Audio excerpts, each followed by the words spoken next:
5 negara yang punya sistem mirip Danantara dan bagaimana hasilnya. Pertama, Norwegia memiliki salah satu Sovereign Wealth Fund, SWF, terbesar di dunia, dengan aset mencapai lebih dari 1,4 triliun dolar Amerika. Dana ini berasal dari surplus minyak dan gas, lalu diinvestasikan dalam saham, properti, dan obligasi di seluruh dunia. Hasilnya, sangat sukses. Dana ini membantu menjaga stabilitas ekonomi Norwegia, bahkan saat harga minyak turun. Kedua, Uni Emirat Arab menggunakan pendapatan dari minyak untuk membentuk ADIA, yang kini mengelola aset triliunan dolar.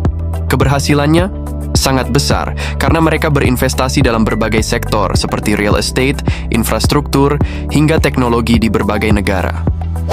Ketiga, Singapura punya 2 SWF besar, yaitu Temasek Holdings dan GIC, yang berfungsi mengelola cadangan devisa negara. Hasilnya luar biasa. Mereka berinvestasi di perusahaan global seperti Alibaba, Google, dan berbagai startup teknologi. Ini membuat ekonomi Singapura tetap kuat meski tanpa sumber daya alam yang melimpah.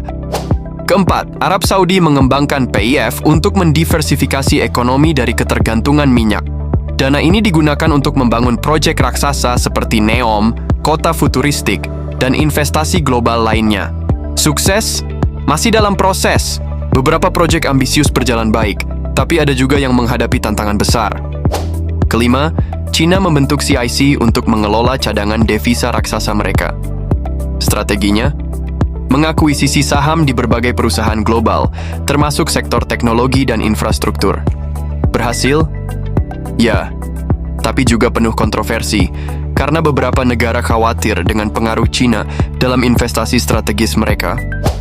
Bagaimana dengan Danantara di Indonesia?